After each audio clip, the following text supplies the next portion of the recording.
Hello and welcome to a special pre-election series of Let's Go Further, the podcast from the Skills and Education Group that challenges the way we think about skills and education.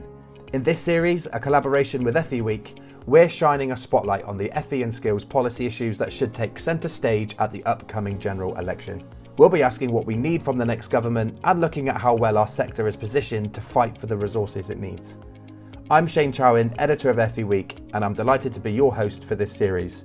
With economic growth and productivity at the centre of the Conservative and Labour plans for the future, in this episode, we're talking about what businesses want to see to close ever-growing skills gaps. Is our current skills system falling short? And if so, why? Recent years have seen a relentless focus on putting employers at the heart of the system. But has it worked? Should a new government continue down this path? Or should they try something different? Joining me to discuss these are two leaders from the world of business. Jane Gratton is Deputy Director for Public Policy at the British Chambers of Commerce. She joined the BCC in 2017 to lead on skills policy for the 53 accredited Chambers of Commerce and the 50,000 businesses they represent. She recently wrote their People and Work report, billed as a 10-point plan to boost access to skills and jobs. And Nicola Drury is Head of Skills and Apprenticeships at Amazon, recognised as a top employer in the UK for 2024. And she's previously led on training at other big-name employers such as Debenhams, House of Fraser and Marks and Spencer. So, thank you both for joining us. Quite a big question to kick us off. You've both been involved in the skills system through much of this government's time in office. So, I'd like you to tell me, do you think the skills system works for businesses in this country? Jane, I'll come to you first on that one, please. Oh, thanks, Shane. So I think when you look at the number of businesses having problems filling skills shortages, so 3 in 4 firms that we survey can't recruit the skills they need. And it's the top of the agenda whenever I speak to businesses is help me to fill these skills gaps and fill my job vacancies. One of the problems we also have is that the constant tinkering and change in the system as well. So what we need is a stable process, stability and certainty, because it takes a long time for businesses to understand and hear about what's in place, then even longer for them to get their head around how they can make it work for their system. So we need some sort of incremental change where needed, and sort of fine-tuning, I guess, is good, but we don't want wholesale change in the system. I think we've got most of the fundamentals in place. Businesses like this strong, clear focus on apprenticeships and technical education, with employers having the opportunity to ensure these qualifications are relevant and useful to, the modern workplace and the skills we need. But I think rapidly increasing in importance now is the ability for firms to upskill and reskill their employees. The workplace is changing at a phenomenal pace, more digital, more automated, the circular economy, the green economy. What we really need is a slick system for getting people reskilled, getting them into different jobs, if that's the case, getting them into new opportunities within employers so that the employer can grasp the opportunity and an individual has a really quick way to get the skills they need for them to progress at work. Thank you, Jane. Loads to unpack there. Nicola, let's come to you. Yeah, I absolutely agree. What you say as well, Jane, with that stability. There's been a lot of change over the last few years, driven by the economic uncertainties we've seen and the pandemic, without a doubt. And I think, like I say, we've had to react as a country to try and keep people in work, in education. And the change of landscape has just accelerated that change which had to happen. And I don't think really we were ready for it. Anyone was. And the impact on that customer, for me, that learner, has it been that positive? And has left even a bigger skills shortage than there was before. Digital's moved quicker than any technology, and any future technologies are going to move even quicker. So it is about how we react to that. I mean, we've really seen, haven't we, that online learning, remote education, technology integration, mental health focus. And our future workforce needs us, people who are coming into work who are impacted by that, and people who, are yet to still come into that world of work. We need to support them even more. They do need additional support. We've had a number of changes in skills initiatives. We've had T-levels, we've had boot camps, Multiply, Kickstart, a lot of initiatives But as Jane said, we need time to embed. Anything like that takes a bit of time to, happen, to embed, to people understand it. And you need educators and educating bodies to be able to invest and have that long-term plan. So I think for me, like I say, apprenticeships have been great. I know there's a lot of talk about that, but as a business, we've really grown our apprenticeships. The fact that there's no age restrictions, it helps that aging workforce, it helps people pivot, it gives people an alternative, and a great alternative to university. So for me, that's still a strong system. I wouldn't want to tinker with it too much. I know Labour obviously talk about the skills fund. So yeah, I think that could be really interesting. And especially around those regional skill shortages. I do think, we should look at, that kind of regional devolved area of skills as well, and look at how we use the skills fund to support local communities, because it's very different, and sectors. We think about creative sector, construction, they need very different things because of that model of work. So I do think we need to look at that level. And we've known for ages, but we still need to do more with it, is the adult literacy. Only 50% of students are leaving with a grade C or above in maths and English. So we really need to address that, because that does support that ability to learn. And we really move into, we need to move into that life skills for life. Yeah, it sounds very cliche, but we do need to do that, because change is going to continue to happen, and people need to stay in work, cost of living. We've got an aging workforce, so we need to be able to update that educational system, those curriculums, regardless of age, regardless of background. We need, a model which can really flex to that, but also allow people to have a long-term strategy.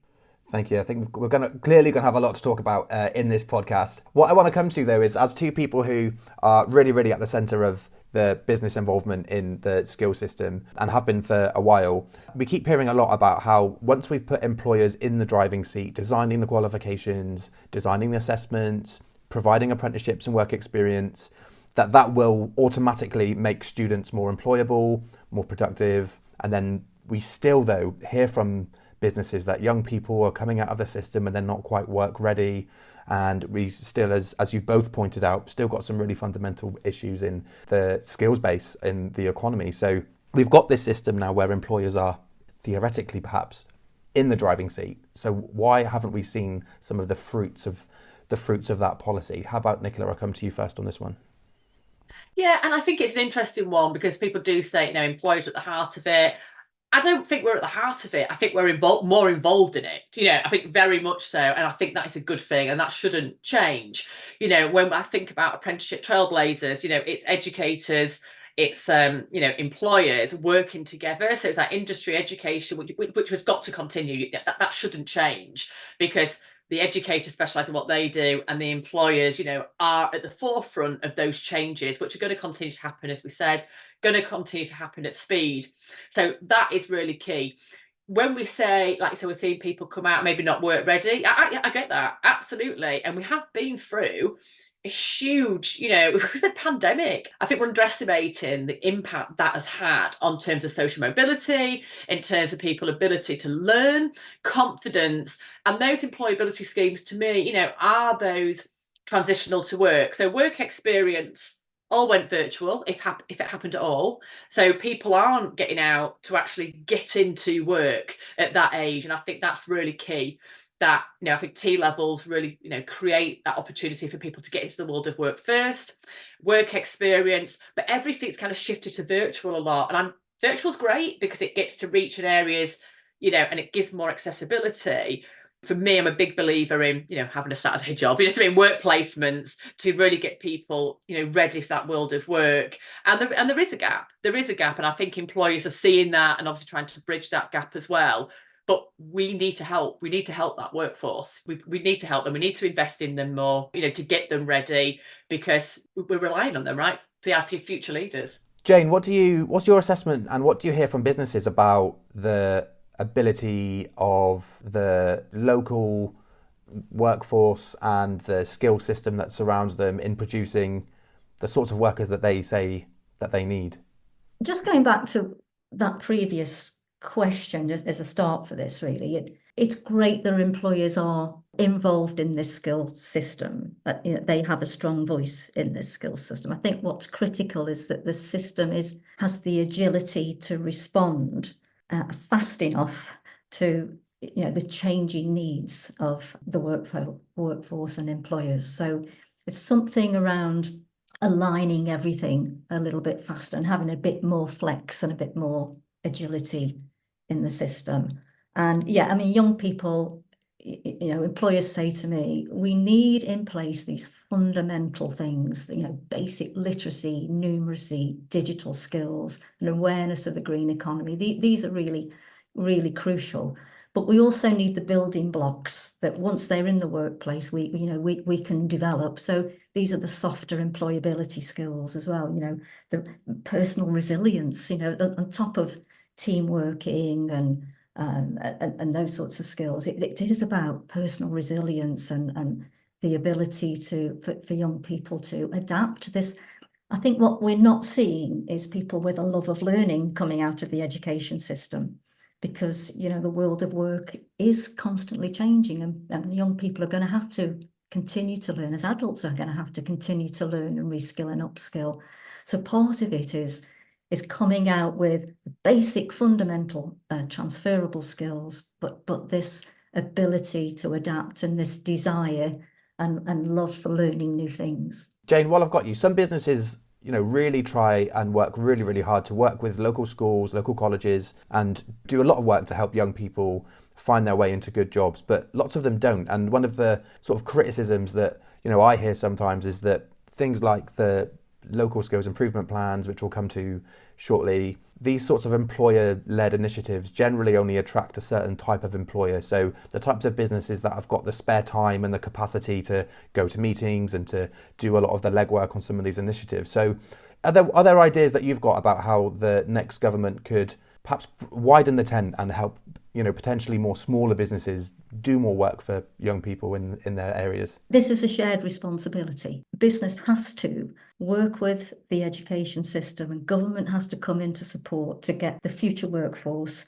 ready. It's critical that we do that. And the employers I speak to really do want to get involved. They want to get involved right the way from primary school, through secondary school, college and university, because they want young people to have the information to shape the choices that they're going to make in their career. Lots of business I speak to want more young women to go into STEM subjects because they're desperate for more engineers and higher technical skills. We've made some great progress on careers, but there are still barriers for businesses who want to work with their local schools. They are still struggling in many areas to make those connections and to influence and support school leaders really in shaping a really high quality career system for young people.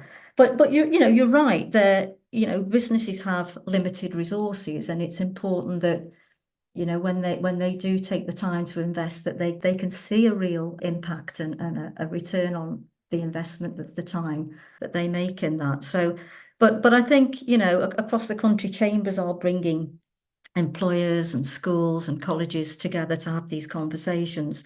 And I don't know whether you want to talk about the LSIPs now, but these are really crucial to engage more employers. Definitely, we'll definitely come to the LSIPs in a moment. Before we do though, Nicola, Amazon is one of the most high-profile companies in the country, if not the world. Schools, colleges, training providers, universities, they must all be knocking on your door asking for apprenticeships, work placements, internships, input on curriculum, guest lectures, assessment opportunities, all of those sorts of things. You're really at the apex there of the ask on employers, I guess, from the education system, just getting bigger and bigger and bigger. How do you choose what to get involved in as a company? It's not easy. We do get a lot of contact, which is fantastic, and we've got a lot of teams within Amazon. I mean, Amazon, as you know, it is a large employer, but we're very, very diverse. So you have like operations, we have our web services, you have like Ring, IMD, but it's really, really diverse. So we've got multiple teams across the business, and we've got some amazing teams that work with educators. So like at AWS Educate, they we'll work with educators to support curriculum, so to make sure that people have got the skills, like say for cloud, when they leave. And then we've got certification, etc. So we do have a lot what we go out there with. And then the other side of that, and what I really see within my role, is that schools want more and more of employers to come in and speak to their students, because there is a very clear gap, and we see that between expectation and reality of when you leave education and go into the world of work. What does that job look like? What is that job? I don't understand. So there is a connection there. Now, we use a lot of our apprentices and through like the Ambassador Network to go out to local schools. So that is kind of a model we use, because actually apprentices speaking to students is the best thing you can do, right? They don't want to listen to me. So we do a lot of that. And like I say, we do T levels. We're looking to do work experience. Obviously, we can't work with everybody. So we do tend to work with maybe, certain organisations or larger organisations. So they're more nationwide. And we have, like say, we have a lot of websites with Amazon Future Engineers, again, where schools can go on there and pull down curriculum and pull down activities. So there's a lot of self-help that we do as well. But no, I agree. I think it is really hard. We do work with a number of, like say, providers in universities, and we work with those in apprenticeship space, which are right for our customer, right for the business and right for the customer. I think the more we all work together, the more we all connect. It's not a bad thing.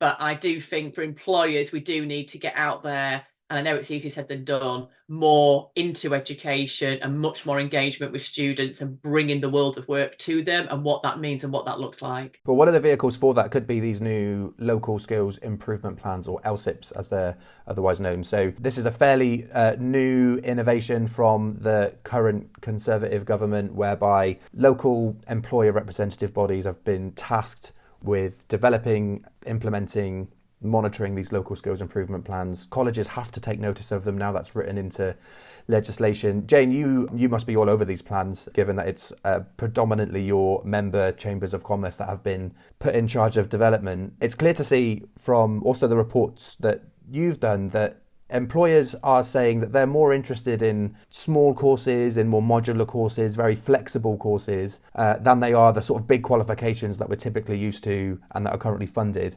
So what I'm wondering is this an example of where employers are saying one thing and the government isn't really listening? When we look at LSIPs, I mean, what problem are they trying to resolve? We did some research a couple of years back, which showed there's real disconnect between employers at the local level and the skills system. And employers were saying, help me to connect, because this, for me, this isn't working. And so when LSIPs came along, Chambers jumped at the chance really to try and use the system to give businesses a stronger voice in this local skills planning. The idea is that businesses say, these are the jobs I am creating now. These are the vacancies I have. These are the skills I need. This is the way my industry is going and the skills I'm going to need in the future.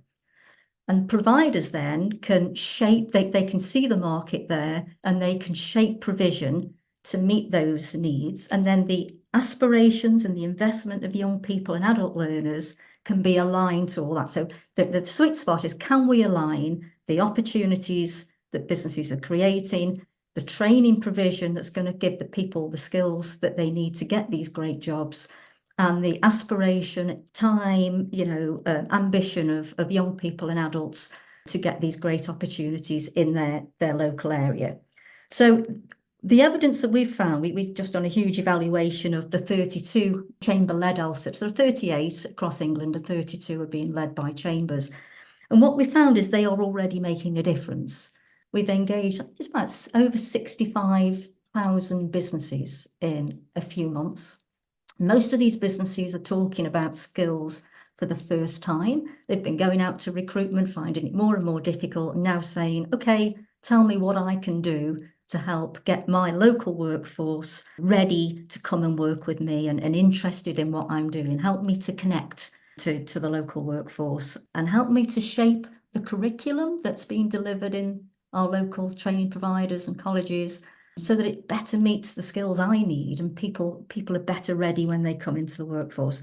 So as a result of this work, we've seen more businesses engage. We've seen businesses talking to colleges about what they need, shaping curricula, coming up with some great solutions at the sort of hyper-local, focused, granular data that we've got really for the first time ever. So this is the exciting bit, but we're just at the beginning of what is a process of change. It's all about connecting everything at that local level so that We don't have 3/4 of firms saying, I can't find the skilled people I need. We've actually got a plan in place that's going to make sure in the future business has the skills and people can access these great jobs. It sounds to me like you'd be very much in favour of the next government pushing forward, continuing with this LSIT model. Are there ways you think it could be tweaked or improved in the future? Yes, I think it should continue. And again, it goes back to this, my first point, we need stability. We've marched businesses up the hill, yeah? We've said, right, join us in this, give us your views. And we've raised their expectations of positive change, that things are going to improve. So the last thing we want is for this, for another change in the system. LSIPs need time to embed. There's some great partnerships already there. So we need longer term funding for them. They should continue to be business led, in my opinion, because chambers have had this sort of translator and interpreter role. So businesses talking about the jobs they need and the particular skills, and the skill system talking about levels 3 and 5 and whatever. And the ERBs have had this really important role of sort of translating, interpreting, and bringing people together with this sort of common goal. So yes, they should. I think what you were saying earlier about LSIPs being focused on technical education, yeah, that's absolutely right. But I think what we've heard through the discussions is that this need for employability skills, softer skills, and the agility in the system. So it's not just technical qualifications, but apprenticeships are brilliant, technical quals are brilliant, but actually there are times when we need something more agile, something faster, sharper, more targeted. And I think that's what's coming through the evidence we're receiving right now. Thank you, Jane. Nicola, it was music to my ears earlier to hear you talk about adult literacy and basic skills, because quite often when we have these discussions about what businesses say they need from the skill system, we talk about very high level 3, 4, 5 plus stuff. We talk about sexy green skills and all of the stuff that looks great in reports and the stuff that you can go around the world attracting investment. But all of that sits above a really, really dangerous issue, I think, in our society, not just in our economy, which is vast numbers of adults in the workforce that have low levels of basic English, basic maths, literacy, numeracy, and digital skills. So as a company, how are Amazon using their position in the market with their supply chains to make a difference at that level in the labour market? Yeah, definitely. I mean, this is a whole different podcast. Well, it's an additional one. True, very true. Because I'm so passionate about it. We are a big fan of level 2 apprenticeships. There's less of them available, and that is something, well, as employers who work with IFATE on, it means try and build more, because for me, the level 2 apprenticeship provides those entry skills. Now, you have maybe, like say, out of education for a period of time, or you may not have achieved those functional skills to the level maybe needed. So things like, multiply programs as well, but like level 2 apprenticeships really provide that opportunity for you. Now, there's two things here. Doing the level 2 apprenticeship we've found is great because it gives people, obviously, it introduces people back into learning, gives them that confidence, and helps out the ability to learn, because there's something about having the ability to learn. And we do see people go on to higher apprenticeships because it opens that door for them. So super passionate about it, want to see more that we can do. Now, we also have that they need to achieve a functional skills level. Now, there's a lot of debate around some of my peers and employers, because obviously people do find that difficult. It can be quite disengaging. People can then drop off the apprenticeship, or if they don't achieve that functional skills, they become a partial completer. Now, to us as a business, they're a completer, right? We would never, we don't see people as a partial completer. You've completed your apprenticeship. You've done you've done that. So to me, you're a graduate. But I think it goes to show that maybe the way we assess functional skills needs to change. There is something, unfortunately, which is embedded us as a nation. When people talk about maths and English, if you speak to a student, I don't know, who's maybe 7 or 8 years old, you talk to them about maths and English, what response are you going to get? Can't do it, don't like it. What are their influences saying?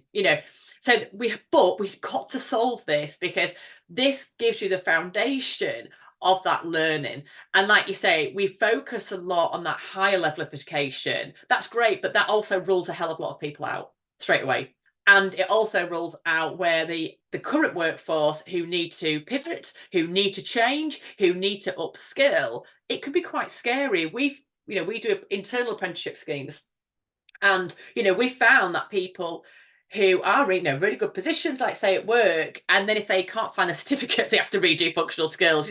It is not a positive thing to do, and it's a way it's assessed. So I do think that's there. As a business, we have a program called Career Choice, where again we will fund the cost of the qualification they want to do, because we have a lot of, obviously, in our workforce of people who English is their second, third, fourth, fifth language. So again, we do a lot of skills and support there as a business, but I think there's a wider issue here, and this gap just seems to be getting bigger and bigger and bigger. Is it over 7 million people, as defined as poor literacy? We really need to tackle it, but I think it's the way we assess and the way we provide that learning, I think, has probably got to change.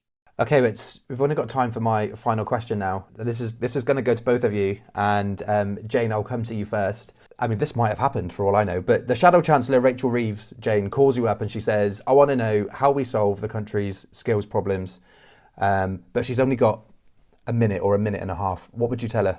Okay, so it's about having this agility and flexibility in the system that enables it to respond really quickly to the needs of employers, and keeping employers in the skills system with a strong voice. Nicola, I'll come to you next. Rachel Reeves is on the phone.